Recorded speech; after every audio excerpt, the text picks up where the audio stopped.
You've got mail. Yes. Those are very powerful words.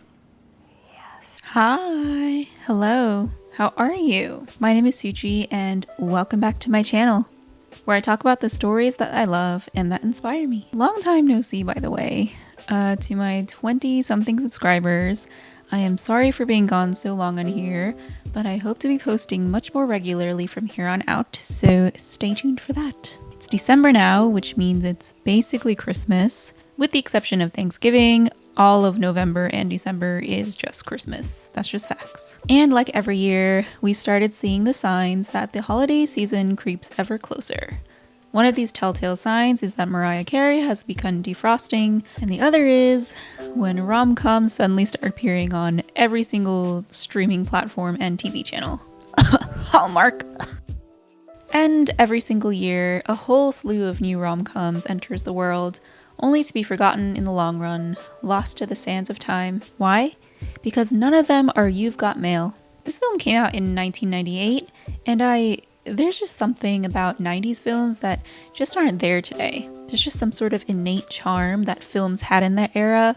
Like every single rom-com from that time just feels like a warm fuzzy blanket. I can't really explain it, but it's there. I can't even really blame it on nostalgia either. While I am a 90s kid, I was so young at the time that I don't really have solid memories of how things were back then. All I remember are the vibes. For me, no other rom-com has come close to this one. None of the modern rom-coms, no, not even A Christmas Prince, have defined the holidays quite so well for me as You've Got Mail. And since the film turns 25 this year, I thought I'd celebrate by breaking down why it's the quintessential holiday classic and why it's one of the greatest rom-coms ever made. You've Got Mail was co-written and directed by Nora Ephron and stars Tom Hanks and Meg Ryan as two rival bookstore owners who begin an anonymous online romance through instant messenger, both of them completely oblivious as to who they actually are in real life, at least at first. Inspired by the 1937 Hungarian play Parfumerie and its 1940 film counterpart The Shop Around the Corner, You've Got Mail is Nora Ephron's take on the classic enemies to lovers trope.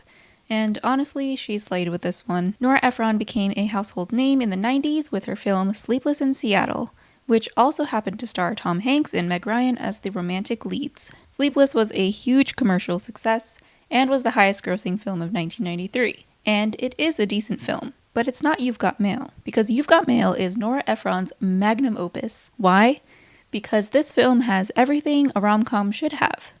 Perfectly ridiculous premise, charming secondary characters, backdrops of New York City during the holiday season, and above all, believable chemistry between the two leads. The last one is just so important, especially when you're trying to do enemies to lovers. Like, if the romantic tension isn't so thick that you have to cut it with a knife, don't even bother, just give up. Tom Hanks plays Joe Fox, who is the heir to a thriving bookstore corporation called Fox & Sons Books. Like the fictional version of Barnes & Noble, they own giant, tasteless bookstores that lure customers in with large inventories, steep discounts, and cappuccinos. Meg Ryan plays Kathleen Kelly, who owns an independent children's bookstore on the Upper West Side called The Shop Around the Corner, in a subtle little nod to the 1940 film that inspired this one. The film opens with Kathleen and Joe in their respective apartments, each starting the day with their respective significant others. Quick side note, the 90s truly must have been a different era, because how are you affording a large brownstone on the west side like this on a shopkeeper's salary?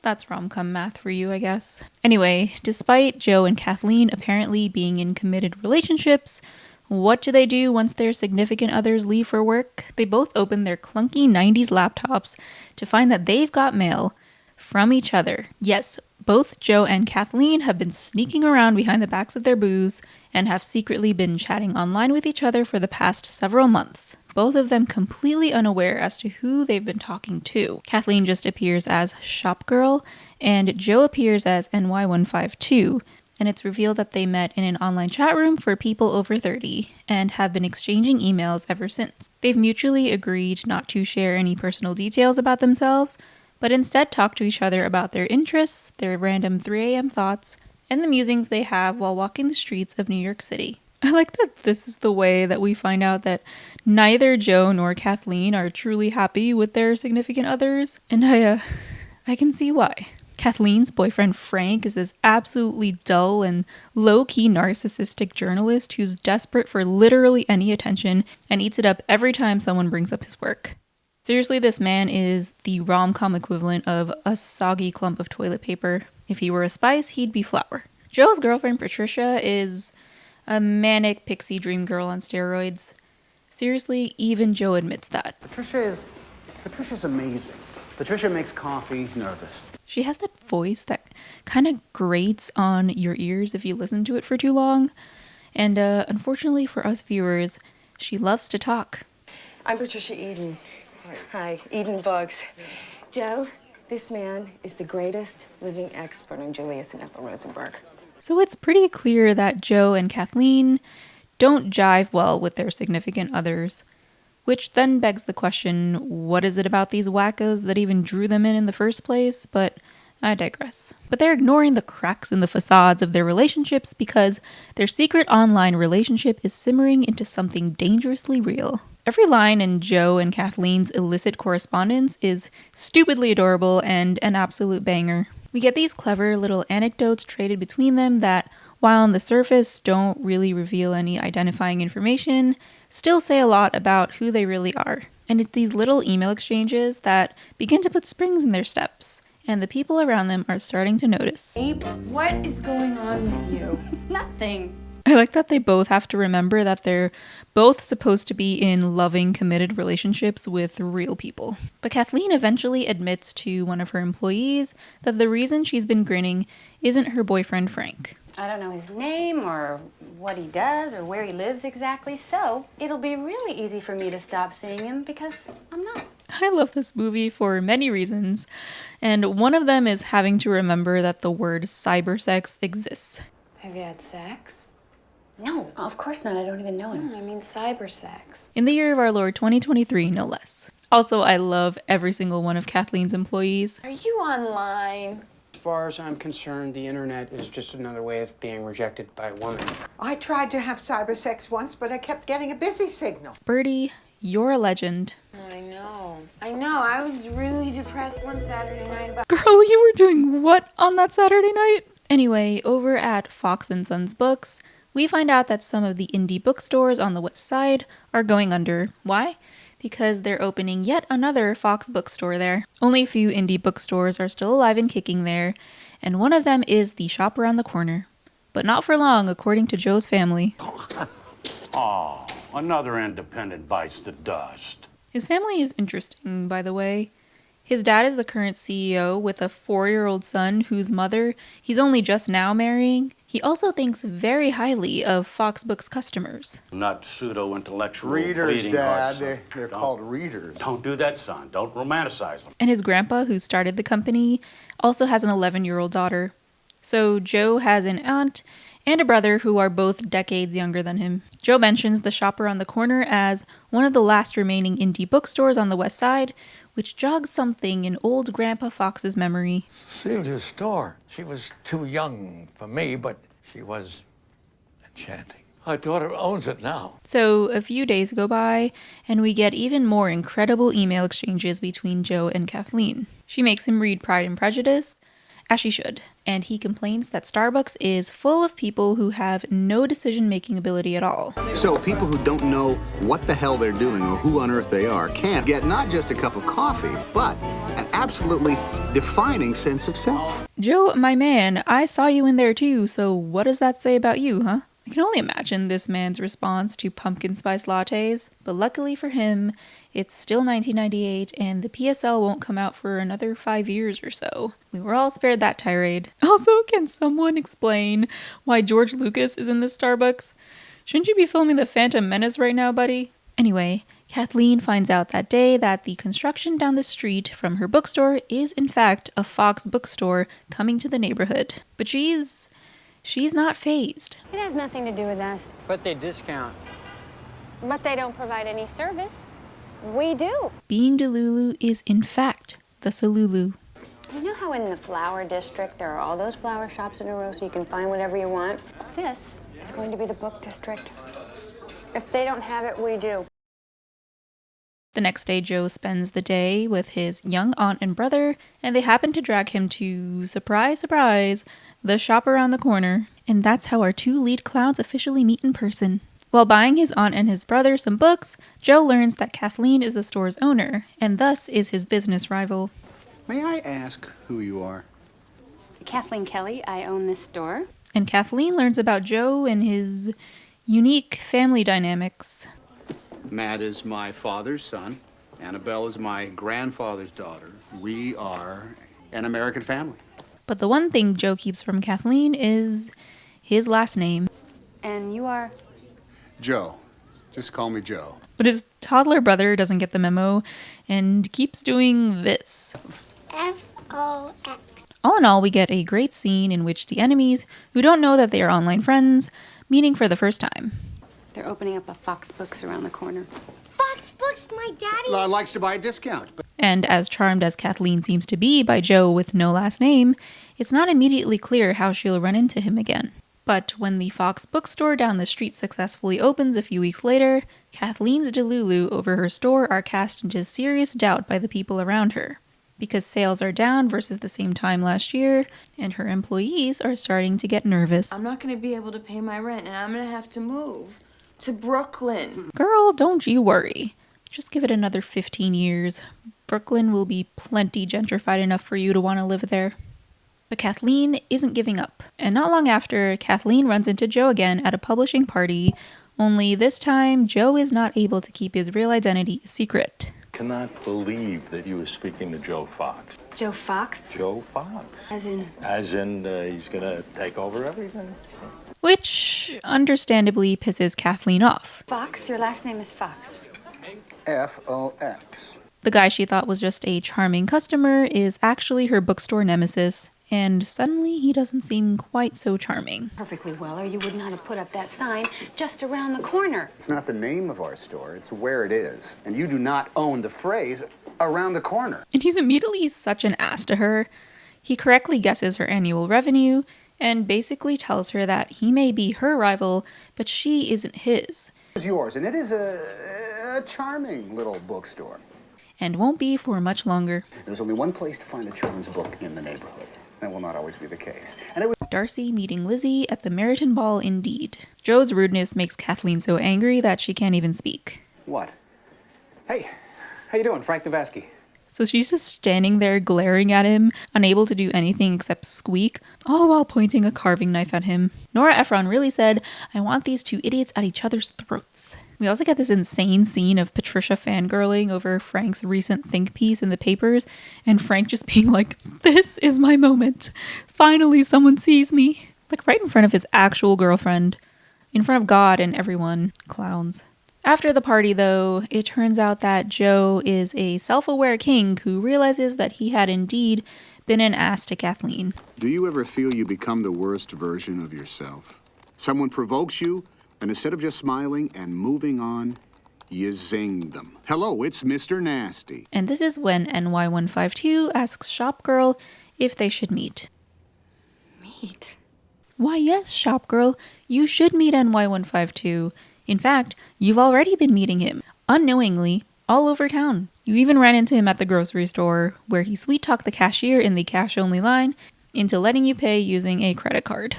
Aren't you going to give us a break by zipping this credit card through the credit card machine? But as the holidays go on, it becomes clearer and clearer that the shop around the corner won't survive the winter so long as the Fox Books down the street stays open. And for the first time, Joe and Kathleen happen to be online at the exact same time, and they discover the wonders of instant messenger. I had a gut feeling you would be online now. Hi.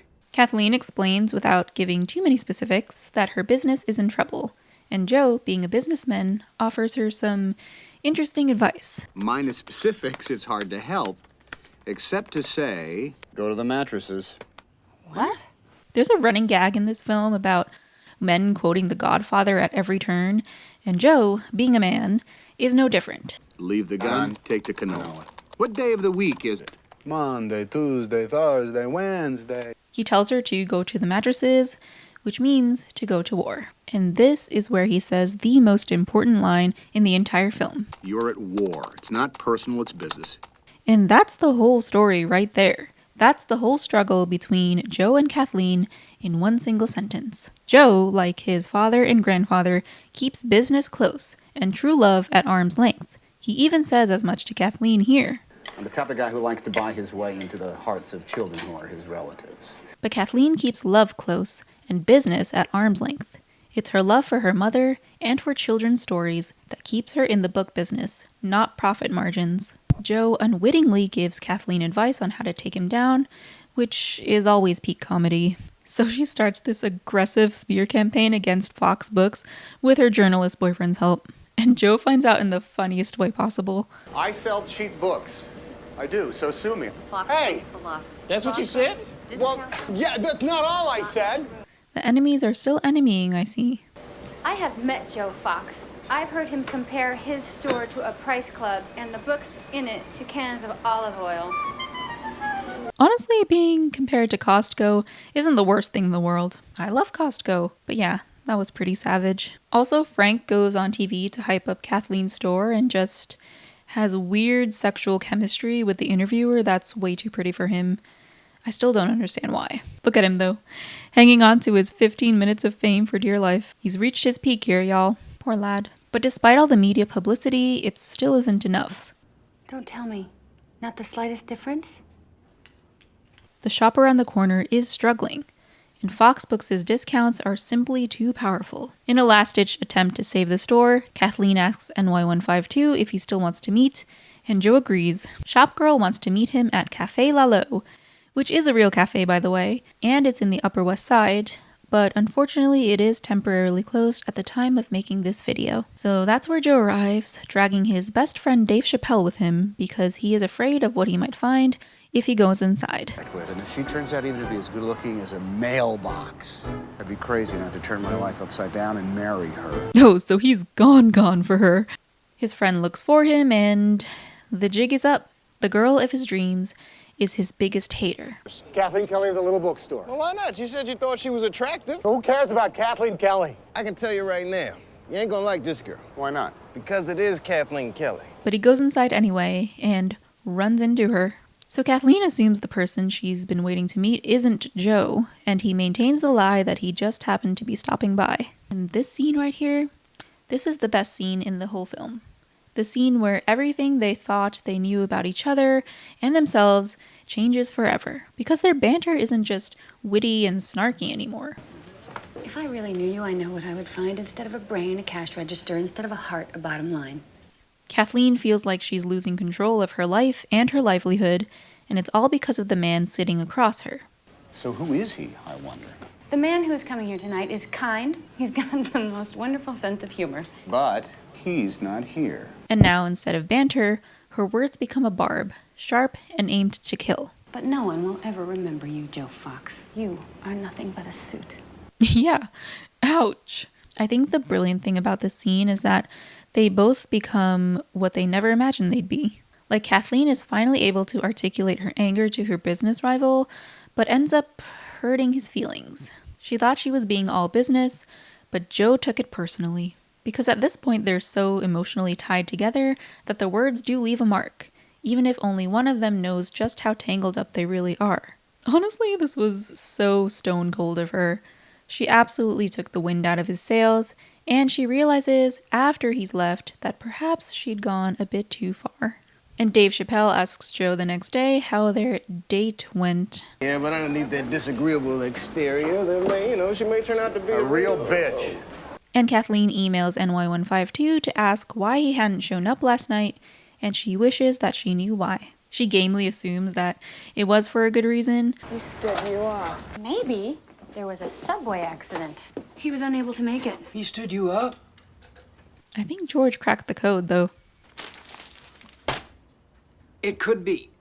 He was arrested 2 blocks from the cafe. But she still mulls over her interaction with Joe at the cafe and tells NY152 what happened while she was waiting for him to show up. That she regrets what she'd said to her business rival, and she also admits to him that their online relationship means more to her than she'd ever realized. That even though he'd stood her up, Even if she has no idea who he really is, what they have is special to her. Of course, this is what gets Joe to respond. He apologizes for standing her up, and even admits that what she told her business rival was probably deserved.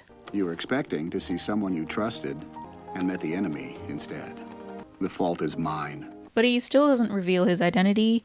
All he says is that he'll be there for her whenever she needs to talk. Eventually, Kathleen makes the decision to close the store, which cybersex goddess Birdie heartily approves of. Closing the store is the brave thing to do. You are daring to imagine that you could have a different life. Birdie also drops some insane facts about her life in this scene. Ask me, I'm very rich. I bought Intel at 6. Like the man she fell in love with? It wasn't meant to be. Why not? He ran Spain. The country, he ran it. Franco? As in the Spanish dictator? Where's the movie on Birdie's life story? Because I'd absolutely be seated for it. She is living my dream life, by the way. Being so rich that she can afford to just work in a cute bookstore all day. She fell in love with Generalissimo Franco. Don't say that. So it was Franco. Anyway, at this point in the movie, Kathleen's deadbeat boyfriend breaks up with her because even he realized that they have no chemistry whatsoever. You don't love me? No. But we're so right for each other. I know. No, you're not. Next, I do want to shout out this scene though. Is there someone else? No. But there is the dream of someone else. There is the dream of what she has with NY152 and what they could be together if only he would show up in real life for her. If only she could put a face to the mysterious man who has her heart. And a few days later, Kathleen has a closing sale for her little shop around the corner. And people from all over turn up to tell her how much her store meant to them. Why don't we bomb Fox Books? Girl? I low-key agree though. And after the last book is sold off her shelves, Kathleen wanders down the street in a daze and sets foot in Fox Books for the first time. And it's everything she imagined it would be, but it's also not. It feels like a giant soulless mall, but it could be something if only there was a little life and love breathed into it. Joe sees her as she wanders into the children's section, looking for all the world like she's just buried someone. And in a way, she has. Someone asks a store employee about a children's book, and of course the employee doesn't know the answer because he just works there, you know?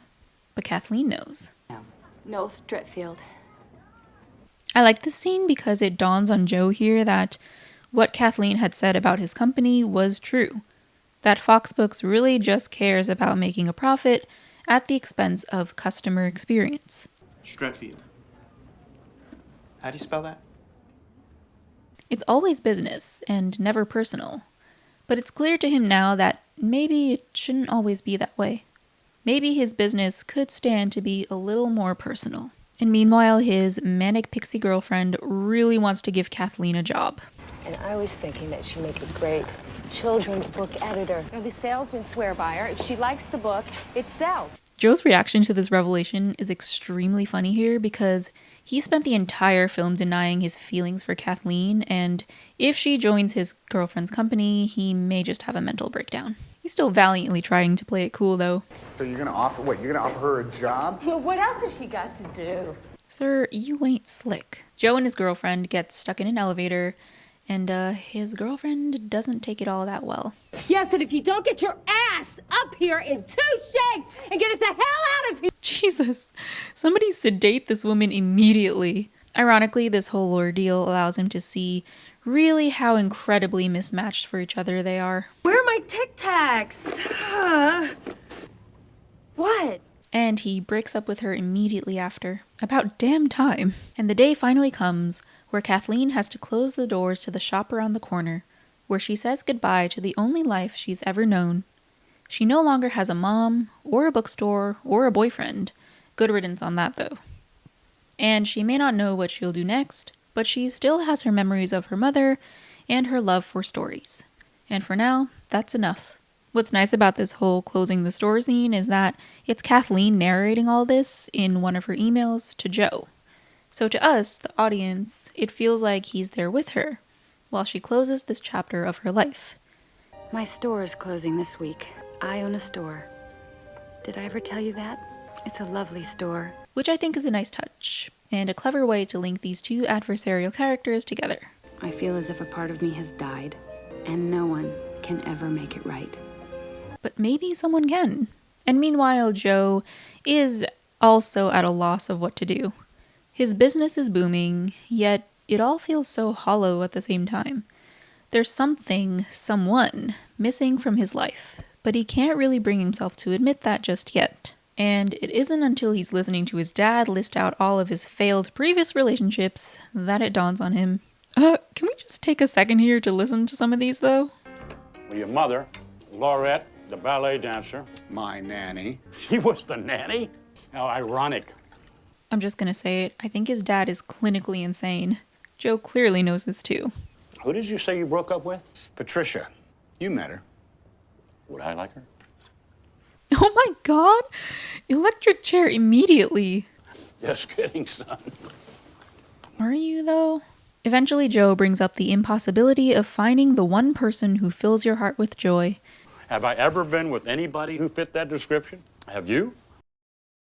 And realizes that there is, in fact, someone who fits that description. And she is currently sick and at home because she no longer has a bookstore, but that doesn't stop Joe from turning up at her brownstone with flowers in his hand. I like that he does this with an air of resignation on his face.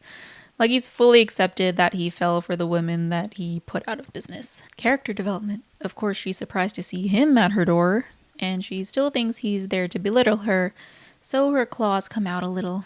Oh, you're Forber? We broke up. Oh, well, that's too bad. You were so perfect for each other. But instead, he says he came by to see how she was doing, and that he brought her daisies, which happened to be her favorite flower, but she never actually said that to Joe Fox. She did, however, say that to NY152. Don't you think that daisies are the friendliest flower? I do. The scene is so brilliant to me because it's just Joe trying to find out if she still has feelings for his online alter ego, while also subtly telling her that it's really him at the same time. He's just giving her like these little significant looks the whole time, but she's just not getting it. That's cinema.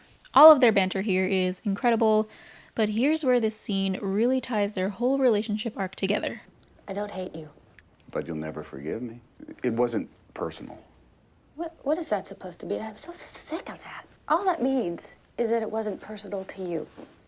But it was personal to me. Because Joe is doing something personal now. He is here at Kathleen's house to give her flowers and to give himself in a way that he's never given anyone before. I mean, what is so wrong with being personal anyway? Nothing. Because whatever else anything is, it ought to begin by being personal. That's why I love this movie and Enemies to Lovers so much. ETL is very much a character growth trope, and there's just something so endlessly captivating about watching two people who were initially so at odds with each other grow closer and change for the better because they met each other. This entire scene is so charged because Kathleen can see that he's not the Joe that she remembers from before, and that makes her feel a certain way. Just like Elizabeth and Darcy when she went to visit Pemberley. Just like Elizabeth. Who? Elizabeth Bennet in Pride and Prejudice. But then Joe admits the real reason he came over, which makes Kathleen melt just a little. Why did you stop by again? I forget. I wanted to be your friend. I knew it wasn't possible. What can I say? Sometimes a guy just wants the impossible.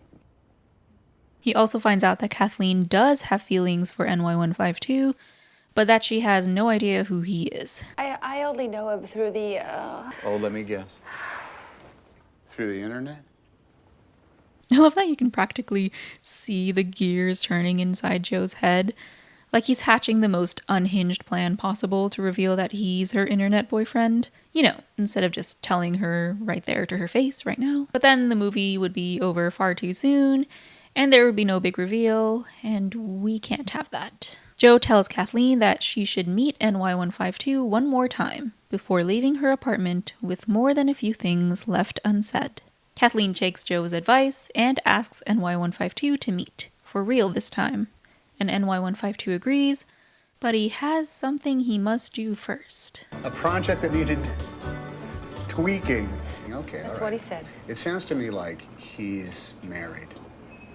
This is all just Joe's elaborate ploy to get Kathleen to actually take her internet boyfriend to task and ask some real questions here. This is probably a little late to be asking, but are you married?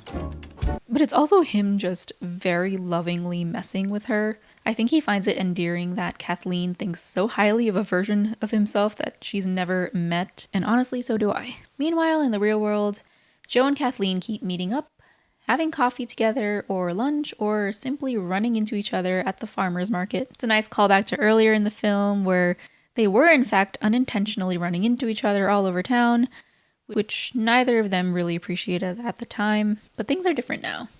I could never be with someone who had a boat. I have a boat. And their run-ins are clearly very intentional on Joe's part, because he's a man who now knows what he wants, and that is Kathleen and to spend time with her. Then NY152 finally tells Kathleen that he'll be waiting for her at a garden in Riverside Park. And before she goes to meet him, Joe catches up with her. Before the cat's let out of the bag, they have one last lunch together, coming up with their own theories of who this guy might actually be. But Joe also gets a little more honest here. After all this time, he truly tells her how he feels. This line always gets me. If I hadn't been Fox Books, and you hadn't been the shop around the corner, What they could have been by now had they not met as adversaries. I would have asked for your number. And I wouldn't have been able to wait 24 hours before calling you up and saying, hey, how about, drinks or dinner or a movie for as long as we both shall live. But it's not too late. Joe already has Kathleen's heart, even if she doesn't quite know it yet. How can you forgive this guy for standing you up and not forgive me for this tiny little thing? I'm putting you out of business. So Shop Girl goes to the garden, hoping to finally meet her mysterious NY152.